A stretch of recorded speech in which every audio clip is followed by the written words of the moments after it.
Hi, Matthias here. Today we're going to look at how to record, edit and mix your guitars in Bitwig Studio. Now this is going to be a very beginner-friendly tutorial, so strap on those headphones and let's take the tour. Okay, so we're here in Bitwig 6. This is actually the beta 2 version, but don't worry, all these things we talk about today will work in a previous Bitwig version too. So let's begin creating a few tracks. So we're going to hold the Command, Shift and press T to add new audio track. If you only hold Command and press T, you're going to add in the instrument track. So hold Command, Shift and T. So now we have 2 tracks, and let's first rename these to acoustic guitar. So we're going to hold Command R and write acoustic left, and rename the second one to acoustic right. First out, you obviously want to make sure that you have the correct inputs available in Bitwig. So go to your dashboard, go to settings and audio, and make sure you have your selected proper audio device. Mine is the Zen2 from Antelope Audio.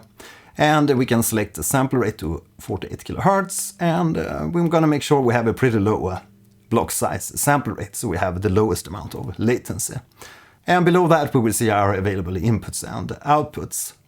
Next up, we're going to select the inputs for the track. So select the first track, go to your inspector panel all to the left, and open the inputs panel. And go to audio inputs, and we're going to set the monophonic input to 1. My microphone for this example sits above. That's because I don't want to have it covering the image. But usually you want to have it like 15 centimeters or 12 centimeters from the 12th fret, pointing towards the whole of your guitar. Right, so we have the input set for our first track. Let's go to the second track and also select the monophonic input 1. Now to activate record in Bitwig, we can either activate the record button like this and press play, or press play and then activate record. But I usually set a key command to activate record. Now by default, I think toggle record is the F9.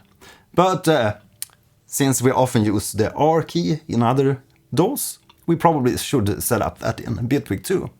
So you go into the dashboard, go to the shortcuts in the settings, and you can search for record. And then we have a toggle record. So just delete the previous shortcut, press the plus key, and select the R key, and press add. And now we can toggle the record with the R key. Nice and sweet. I actually think that we should change the BPM to 128. So make a double click over the BPM and enter 128. Now we're going to make sure our playhead is in the beginning. That's this blue little arrow. So set it to the beginning of your arrangement and press RM space.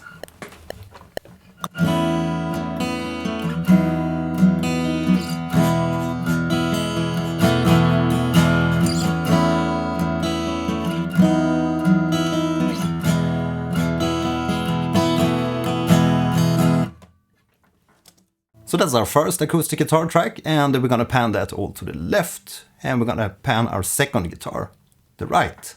And we can do that in the inspector panel too, like so. So let's activate record again and press space.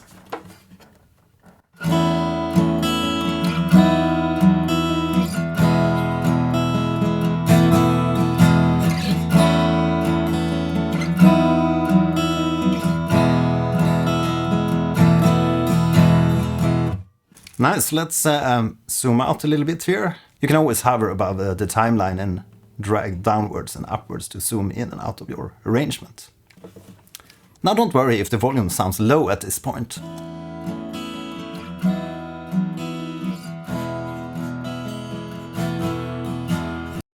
Okay, so let's trim the endings of these clips. So we hover above the top right side of our clips and just drag it so it matches with the bars. So we have the exact bars. Now if you want to balance these tracks against each other, we can always open a mixer, and you do that by pressing the tab key, or below here. You can change between arrange and mix and edit.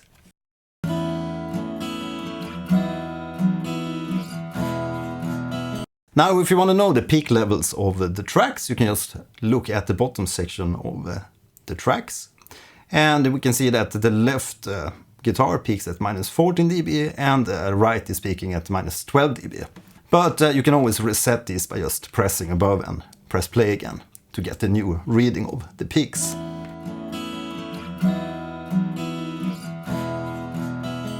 Now don't worry if the volume sounds low here, we can always fix that later. It's better to be a little bit low and just increase the headphones volume or the volume of your speakers. Right, so next up we're going to do some processing. So on this first track, let's press the D key to open the devices panel. Now that's where you add the different plugins like EQs, compression and distortion and reverbs and delays and stuff. First up we're going to press the plus sign and we're going to add an equalizer. So let's add the EQ5, which is a 5-band equalizer. And if you want a larger overview of the equalizer, you can always press this show expanded device view.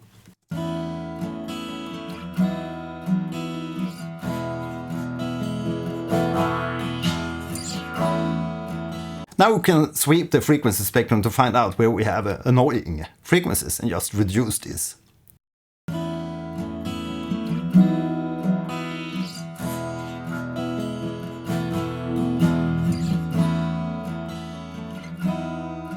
Just make a little dip here at 300 Hz and make a bump here later on in the high frequency area around 8K something. So we get more of that bright sound of the strings.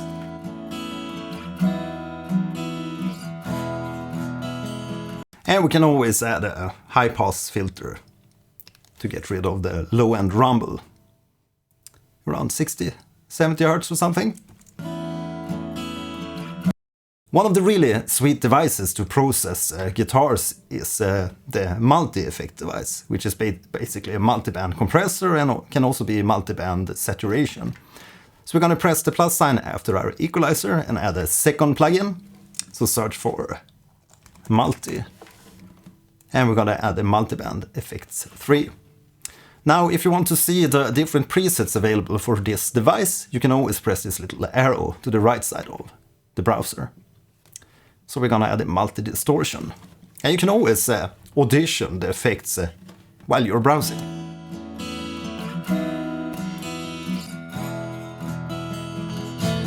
So let's add a multi-distortion and we're going to solo this one and just make it center when we're processing.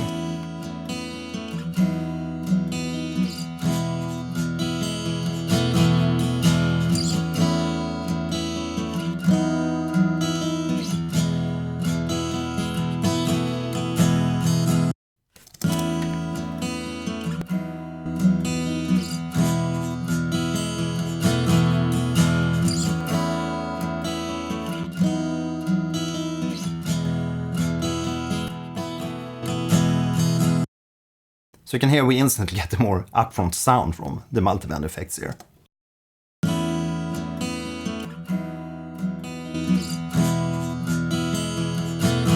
I'm gonna drive that pretty hard.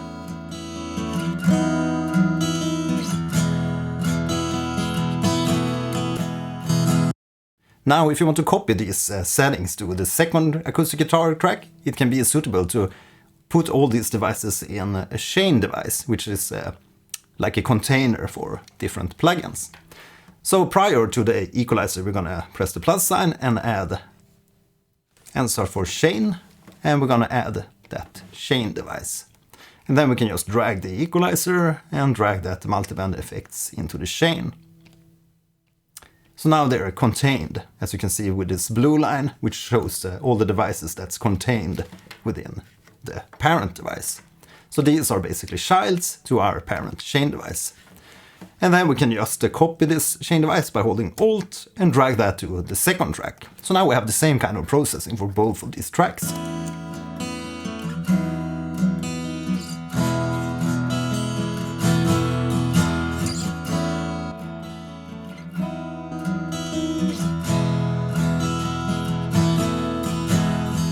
Okay, so now let's record a melodic layer. So press Command Shift and T and add a third acoustic guitar track. And we're gonna press Command R and rename that to Melody 1.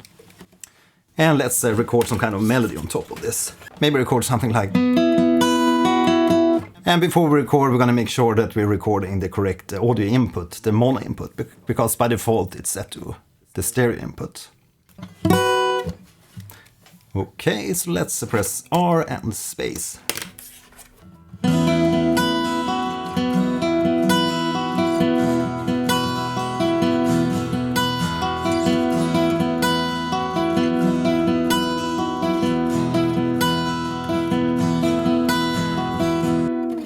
And let's trim the ending again. Trim that to the same length. And let's copy the chain again to this track, so we get a little bit boost in volume. Now we're gonna enter the chain and add some additional effects on the melody track.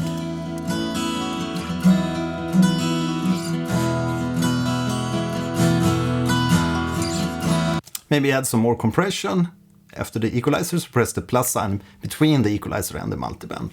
And we can search for compressor or comp and add the compressor plus.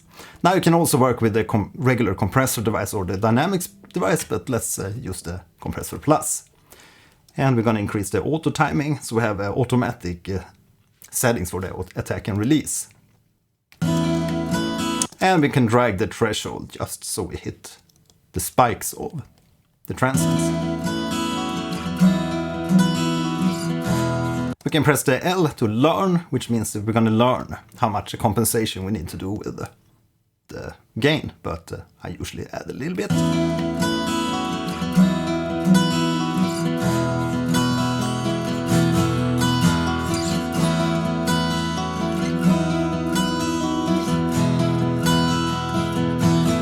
Now I'm changing the compressor mode from clear to saturate, which is going to give us a more analog tape-like feel to the compression.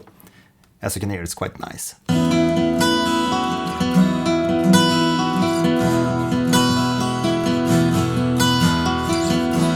So we can also make a double click on these devices to make them more narrow, so they don't take up too much space. And we can press the plus sign and add the delay plus. And we're going to make it a ping pong delay and just reduce the frequency. So we get a more narrow frequency on the delay taps. And maybe also change the software to space, which is going to give us a little bit of reverb or a long reverb tail on the delay taps.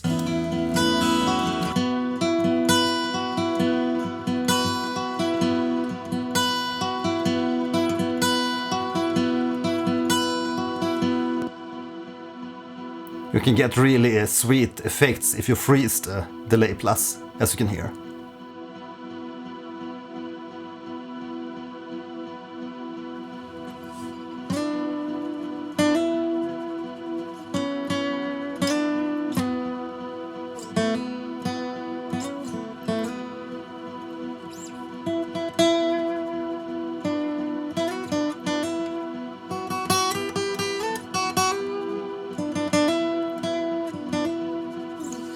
Yeah, but that's a story. Let's unfreeze that and let's take a listen in context.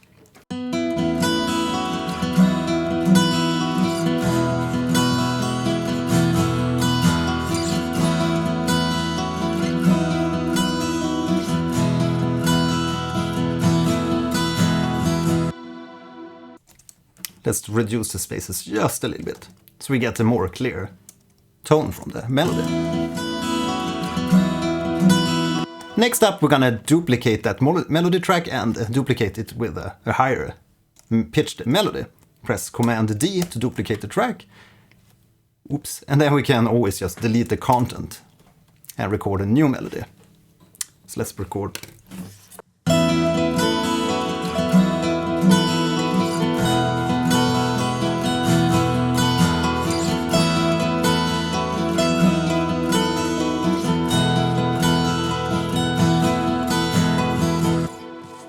And again, we're going to trim the ending. Maybe also recolor this track. Always fun to have different colors on all the tracks. If you want to resize all the tracks, we can always hover above the lower side of the track and press the shift and drag upwards, and all the tracks will be compressed in height or expanded in height if you want.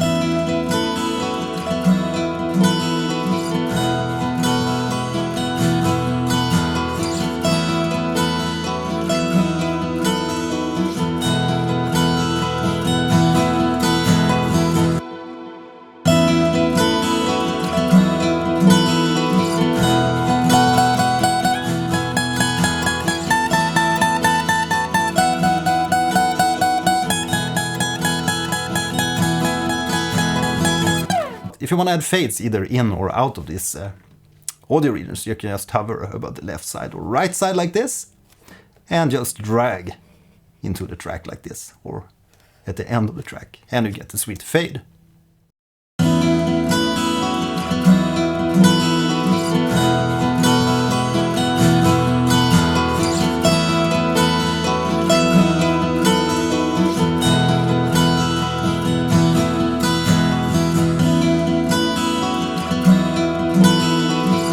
Right, so that's basically how you prepare and set up for recording in Bitwig Studio, and also make some quick editing and processing and mixing of the tracks. Now, if you have any type of questions regarding audio editing, mixing or processing in Bitwig Studio, let me know here in the comments. Now, if you want to learn more, make sure to check out my Bitwig Studio Masterclass and also my Bitwig Ambient Master Course if you want to learn how to create the ambient music in Bitwig Studio. Okay, make sure to subscribe. I'm Matthias. See you in the next episode. Bye!